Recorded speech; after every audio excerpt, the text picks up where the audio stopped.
He was turning to ash, a lethal poison eroding his immortal veins. Gasping for breath on the icy hospital bed, he whispered, "Whoever marries you will be a very lucky woman." Without missing a beat, Evelyn slid a silver band onto his freezing finger and replied, "I accept your proposal." Then the real nightmare began. The rain lashed against the reinforced glass of Columbia Memorial Hospital in Astoria, Oregon, like handfuls of gravel. It was 3:14 a.m. on a Tuesday, the dead center of the graveyard shift, when the emergency room doors crashed open. Evelyn Mercer, a 28-year-old senior attending physician with shadows under her eyes that rivaled the stormy night, looked up from her charting. Paramedic John Davies was shouting over the chaos his uniform soaked. John Doe found him in the alley behind 14th Street. No ID core temp is registering at 68 degrees. Heart rate is, Doc, the monitor says 10 beats per minute, but that has to be a malfunction. Evelyn rushed forward, her medical instincts kicking in. As she helped transfer the patient onto the trauma bay bed, her hands brushed his bare forearm. She gasped.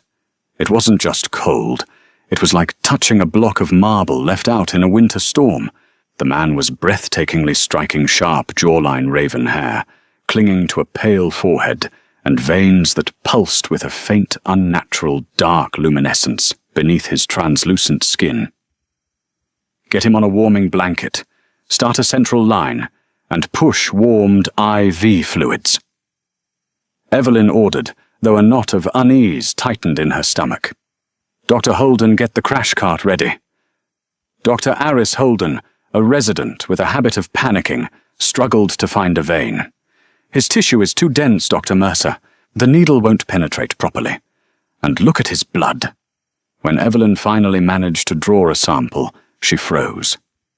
The liquid in the vial wasn't the bright crimson of oxygenated arterial blood, nor the deep burgundy of venous blood. It was almost black, viscous, and separated immediately into strange, shimmering layers. Leaving Holden to manage the warming protocols, Evelyn took the vial to the small, dimly lit hematology lab on the floor. She placed a drop under the microscope and switched on the slide light. What she saw defied every medical textbook she had ever memorized. The cellular structures were rapidly regenerating, only to be violently torn apart by a foreign crystalline substance acting like a microscopic buzzsaw. Out of pure curiosity, she passed a UV sterilization wand over the sample. The blood violently hissed, emitting a tiny wisp of smoke. Evelyn backed away, her heart hammering against her ribs. She was a woman of science, a pragmatic doctor who paid her mortgage and worried about her car's transmission. Monsters were the stuff of cheap paperback novels, yet the evidence lay right under her lens. When she returned to Trauma Bay, 4 Holden was gone, called away to a multi-car pile-up on the interstate. The room was deathly quiet, save for the rhythmic, agonizingly slow beep of the heart monitor. The John Doe's eyes were open. They were a piercing, iridescent amber. The warming blankets are agonizing. His voice was a low, gravelly rasp that resonated in Evelyn's chest. "Please, turn them off." Evelyn hesitated, then reached over and powered down the bear hugger system. "Who are you?" she asked, her voice surprisingly steady. Or rather, what are you? A bitter, exhausted smile touched his pale lips. "My name is Dominic Adler, and I am an antiquity. A dying one at that." Over the next 2 hours, the frantic pace of the ER bypassed room 4. Evelyn found herself pulled into Dominic's orbit. He explained with a detached sort of grief that he had been injected with a synthetic, heavy metal isotope liquid, silver-bound with a radioactive tracer. It was a targeted assassination. The isotope was systematically destroying his cellular regeneration. His immortal body was essentially attacking itself, turning his insides to ash. "Why come to a human hospital?" Evelyn asked, adjusting his IV, replacing the saline with a specialized cocktail of chelating agents she desperately hoped would slow the heavy metal poisoning. "I didn't," Dominic murmured, coughing. A fleck of black ash landed on his pale lip. "I was trying to reach the docks. I miscalculated. Now I will die in sterile white sheets, listening to the fluorescent lights hum." Despite the absurdity, the terrifying reality of the situation, Evelyn felt a profound wave of empathy. Beneath the terrifying exterior of an apex predator was a man in excruciating pain, facing the end of a very long existence entirely alone. She stayed by his side, bringing him a rare privacy in the bustling hospital. She spoke to him to keep him grounded, telling him about her grueling medical residency, her massive student debt, and her quiet life in Astoria. In return, Dominic spoke of the 1890s of jazz clubs in the roaring 20s, and the crushing weight of outliving everyone he had ever loved. As the clock struck 5 a.m., a violent tremor racked Dominic's body. His skin began to crack, faint webs of grey appearing along his neck. The pain was blinding him. Evelyn grabbed his hand, squeezing it tightly, ignoring the freezing temperature. He looked up at her, his amber eyes dimming, but filled with a sudden, profound tenderness. She had not screamed. She had not called the authorities. She had merely tried to heal him. "You are extraordinary, Dr. Mercer." Dominic gasped, his breath hitching. He forced a faint, admiring smile through the agony. "Whoever marries you will be a very lucky woman." Evelyn looked at the monitors then, down at his decaying hand. A crazy, desperate, and calculated thought crystallized in her mind. "I accept your proposal," she said flatly. Dominic's eyes widened, the shock temporarily overpowering his pain. "What?" Evelyn reached into her coat pocket, pulling out a plain silver band she wore on a chain around her neck, her late mother's ring.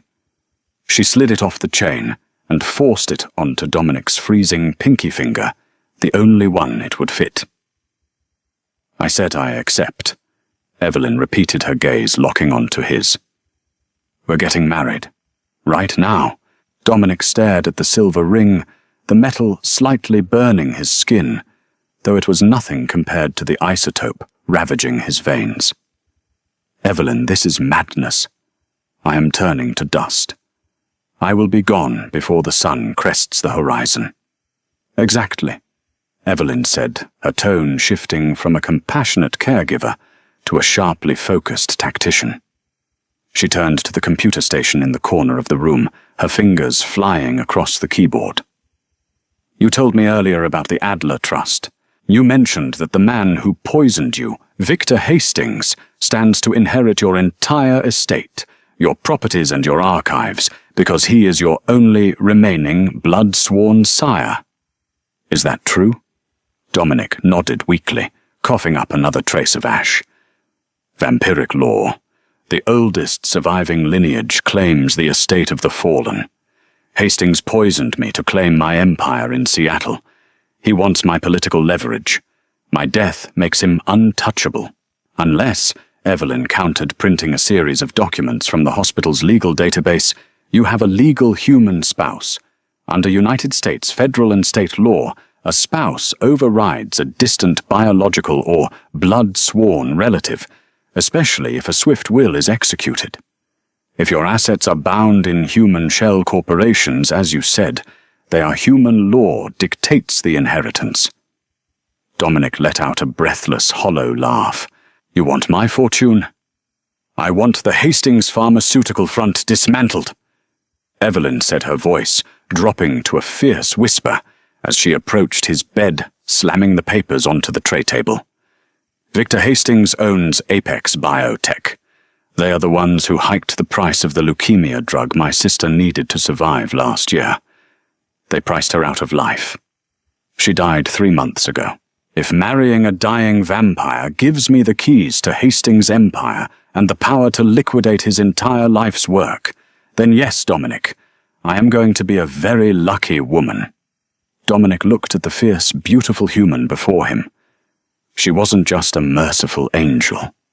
She was an avenging fury.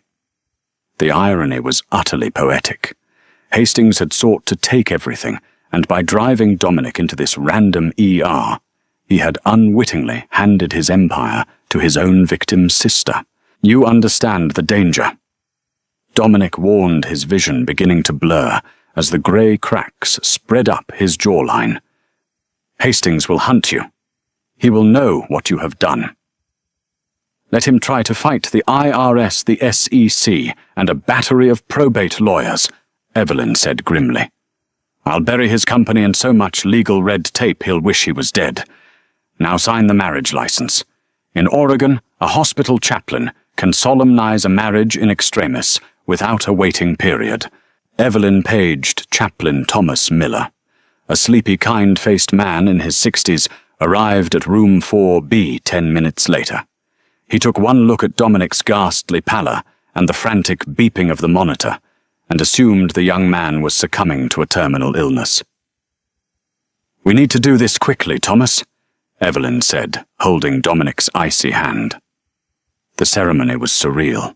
The harsh fluorescent lights buzzed overhead, casting sterile shadows across the trauma bay. There were no flowers, no music, only the smell of antiseptic and the terrifying sound of Dominic's laboured breathing. Do you, Evelyn, take this man? I do, she said firmly, her eyes fixed on Dominic. And do you, Dominic, take this woman? I do, Dominic rasped, coughing violently. He barely managed to scrawl his signature on the hospital's emergency legal marriage and will forms binding his vast centuries-old empire to Evelyn Mercer. Chaplain Miller pronounced them husband and wife, gave a sympathetic nod, and rushed out to file the paperwork with the county clerk's digital portal before the patient expired. The moment the door clicked shut, the atmosphere in the room shifted. A deafening silence fell over the trauma bay. Evelyn stood by the bed, the reality of what she had just done crashing over her. She was a widow in waiting to a creature of myth. It is done, Dominic whispered. His body was visibly deteriorating now, the skin flaking away into fine, dark dust that caught the harsh light. Take the ring. Go to Elias Thorne in Seattle. He is a human lawyer. He knows everything. He will protect you. Evelyn watched him fade, a sudden, unexpected pang of grief striking her chest. He had been a monster, perhaps, but tonight he was just a casualty of a war she was now intimately part of. Thank you, Dominic, she whispered softly. Before Dominic could speak his final words, the double doors of the emergency room down the hall blew off their hinges with a deafening crash. The sound of terrified screams and shattering glass echoed through the corridor. Evelyn looked through the small glass window of room 4B. Striding down the hallway was a man in a tailored charcoal suit. His eyes glowed a vibrant, unnatural red, and the security guards who tried to stop him were thrown aside like rag dolls. Victor Hastings had not waited for Dominic to die. He had come to finish the job. Dominic's hand gripped Evelyn's wrist with surprising, desperate strength. Run! He gasped, his amber eyes wide with terror. Evelyn! Run! But Evelyn didn't run. She calmly reached under her hospital scrubs, her fingers wrapping around the cold, heavy handle of a modified, silver-plated tactical firearm she had carried every day since her sister's death. She looked down at her dying husband. Till death do us part, Dominic, she said, coldly cocking the weapon. And I don't plan on dying tonight. The crack of the gunshot echoed through the sterile corridors of Columbia Memorial Hospital, deafening and absolute.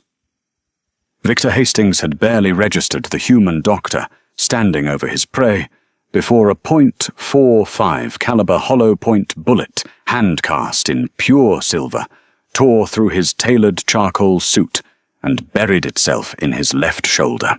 Victor staggered back, a hiss of pure, feral agony escaping his lips. The wound smoked the silver, instantly reacting with the volatile chemistry of his immortal blood. He looked up, his glowing red eyes wide with genuine shock. Mortals were supposed to run. They were supposed to cower. They were certainly not supposed to return fire. "Get out of my emergency room," Evelyn commanded, her voice devoid of panic. Her hands, trained to perform delicate procedures under immense pressure, did not shake as she aimed the weapon at his chest. "You insolent little insect!" Victor snarled, his fangs extending as the veins around his eyes darkened into jagged black lightning bolts. He lunged forward, moving with a speed that blurred the air. But Evelyn was a trauma surgeon. She lived in the split-second margins between life and death.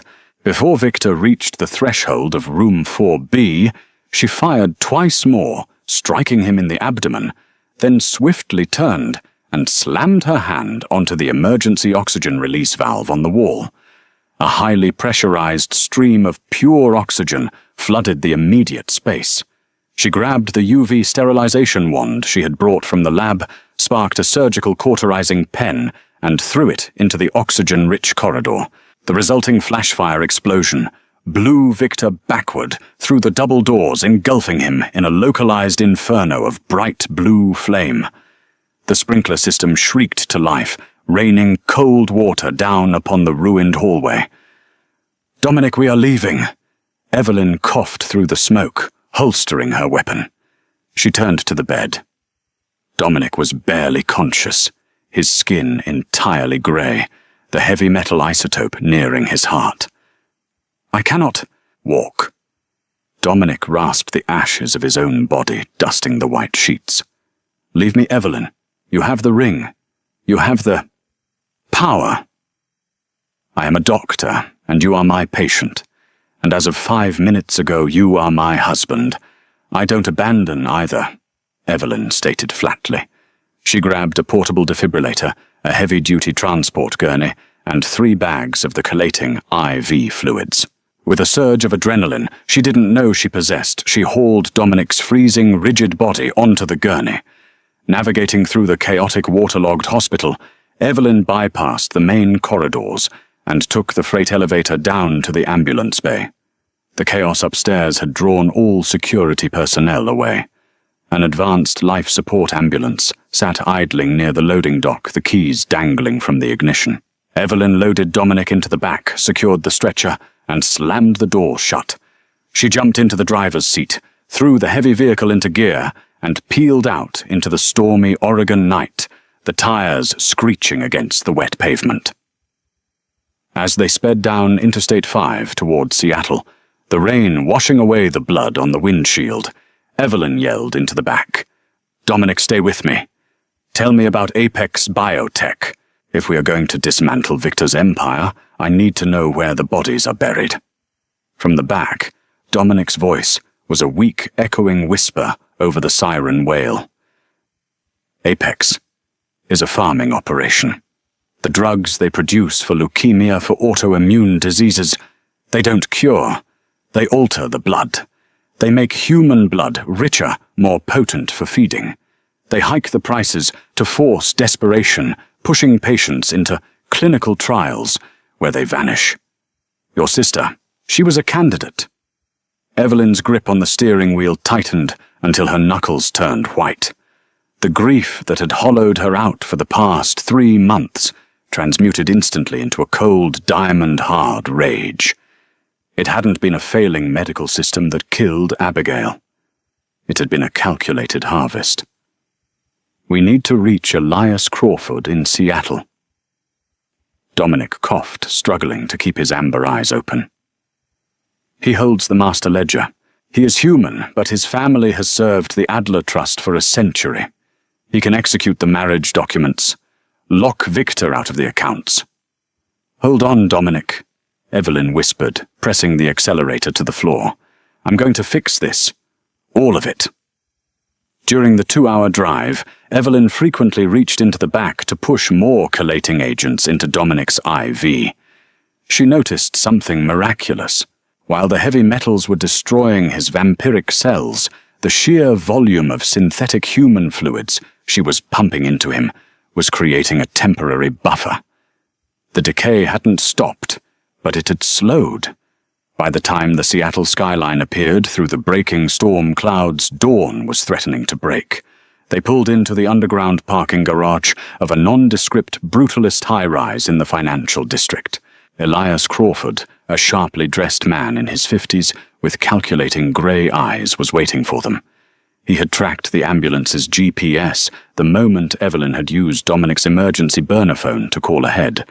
When he saw Evelyn wheeling a decaying, ashen Dominic out of the ambulance, his stoic demeanour cracked. "Good God, Mr. Adler!" Elias breathed, rushing forward to help push the gurney toward a private reinforced elevator. "Elias!" Evelyn interrupted, her voice snapping like a whip. "Did you receive the digital transmission from the hospital chaplain?"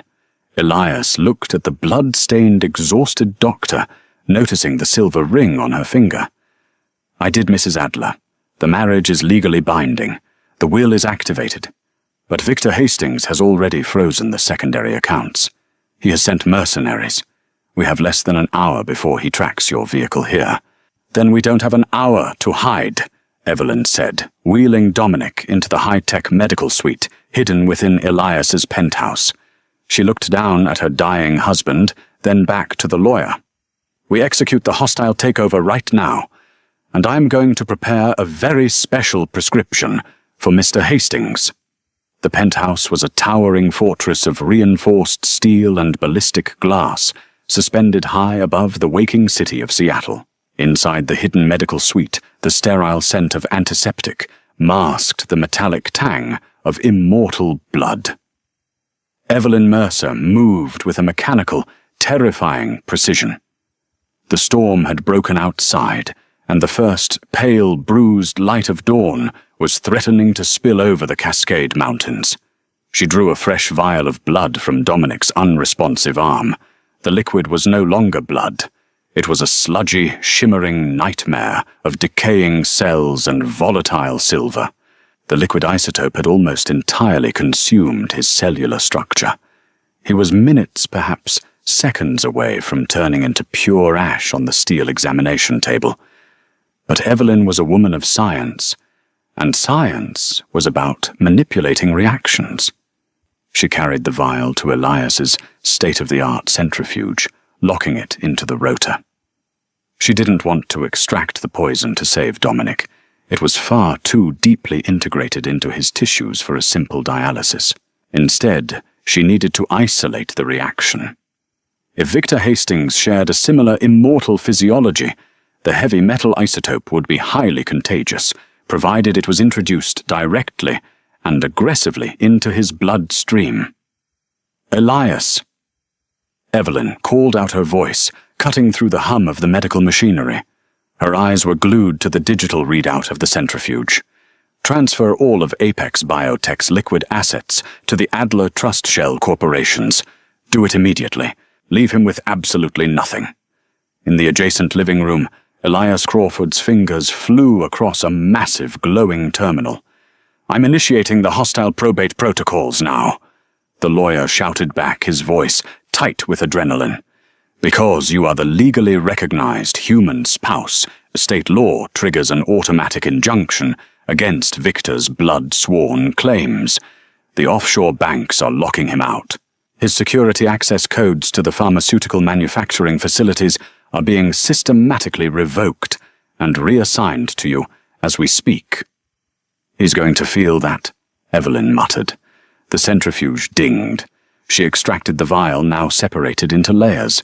Using a micropipette, she drew up the hyper-concentrated, isolated silver isotope and loaded it into a large-gauge medical syringe, mixing it with a heavy dose of synthetic heparin, a potent blood thinner. "He already has, a smooth, venomous voice echoed through the sprawling apartment. The sound of shattering ballistic glass was deafening. Evelyn whipped around to see the reinforced balcony doors cave inward. Victor Hastings stepped into the room. He was a vision of bespoke wealth and horrific violence. The left side of his face was heavily blistered and charred from the hospital explosion, his tailored suit hanging in blackened tatters, but the horrific burns were already knitting together with unnatural, sickening speed. Behind him, 3 heavily armed human mercenaries filed into the penthouse, leveling suppressed assault rifles directly at Elias's chest. "You have been a profound, irritating nuisance, Dr. Mercer," Victor sneered, stepping gracefully over the shards of shattered glass. A clever little stunt with the hospital chaplain and the marriage license. But human laws only matter to those who intend to leave survivors. Kill the lawyer. Bring the grieving doctor to me. Before the mercenaries could even flinch to pull their triggers, Evelyn slammed her hand onto a red emergency button mounted on the medical bay wall. Thick, heavy steel blast doors dropped from the ceiling, with a pneumatic hiss slamming shut and locking Elias safely on the outside with the heavily armed men. Evelyn had intentionally trapped Victor inside the impenetrable soundproof medical room, with her and the dying Dominic. Victor laughed, a cruel, echoing sound that vibrated in Evelyn's chest. "You locked yourself in the cage with the wolf, Doctor. Did you really think freezing my bank accounts would save your life? I have walked this earth for 400 years. Money is merely a tool. Blood is the only true power." "I agree," Evelyn said softly. She stood perfectly still beside Dominic's bed, her hands resting calmly at her sides. Victor lunged. He moved faster than the human eye could track, pinning Evelyn against the cold steel wall in the blink of an eye. His hand wrapped around her throat, lifting her inches off the tiled floor. The sheer crushing force of his grip threatened to snap her cervical spine. "Your sister had wonderfully sweet blood," Victor whispered, his elongated fangs grazing the sensitive skin beneath Evelyn's ear. "I drained Abigail myself when she couldn't pay for the treatments my company withheld. Now I will drain you, and I will take back what is mine." Victor sank his fangs deep into the juncture of Evelyn's neck and shoulder. He expected the hot, intoxicating rush of human terror and rich iron. Instead, the moment his fangs pierced her flesh and drew her blood into his mouth, Victor let out a blood-curdling scream. He violently tore himself away from her, stumbling backward and collapsing onto his knees. He clutched his throat, his glowing red eyes wide with absolute blinding agony. Jagged pitch-black veins instantly webbed across his face, creeping up from his collar, up to his temples. Evelyn slid down the wall gasping for air, clutching the bleeding, burning puncture wound on her neck. She looked down at Victor, who was thrashing violently on the pristine white tiles, his immortal body already beginning to flake into dry, grey ash. "What did you do to me?" Victor choked out, coughing up thick clouds of black dust. "Before you broke the glass," Evelyn wheezed, applying heavy pressure to her bleeding neck. "I injected myself with that massive dose of synthetic heparin combined with the isolated silver isotope I extracted from my husband. It's lethal to your kind. I turned my own cardiovascular system into a highly pressurized, poisoned well. And you just drank from it." Victor Hastings, the architect of a pharmaceutical empire built entirely on human suffering and exploitation, reached a trembling, decaying hand toward her. But the isotope worked 10 times faster in his aggressive, predatory system. Within seconds, his body completely calcified. With a sickening crunch, he crumbled into a pile of lifeless, dark grey ash. Evelyn didn't waste a second celebrating. She grabbed a second massive syringe from the surgical tray, a dangerous, untested cocktail of human stem cells, heavy metal binders, and pure epinephrine, and plunged it directly through Dominic's ribs, straight into his failing heart. "Come back," she whispered, fiercely, pressing her bloody hands against his cold chest. "I didn't do all of this to be a widow on my first day. Come back to me." For a terrifying, agonizing minute, the monitors remained flat. There was nothing but the sound of the storm outside. Then Dominic's chest heaved, his amber eyes snapped open, glowing with a renewed fierce light. The grey cracks on his skin halted, and slowly, miraculously, the fresh human stem cells forced his immortal regeneration to kickstart, purging the last of the poison from his veins. Dominic slowly turned his head, looking at the pile of ash on the floor, then up at Evelyn. She was bleeding, bruised utterly, exhausted, and fiercely beautiful in the morning light. "You killed him." Dominic breathed genuine awe and reverence in his raspy voice. "No." Evelyn corrected a tired but triumphant smile touching her lips as she showed him the silver ring still gleaming on her finger. "We liquidated his assets. Now, husband, we have a pharmaceutical company to tear down, and a whole lot of patients to cure.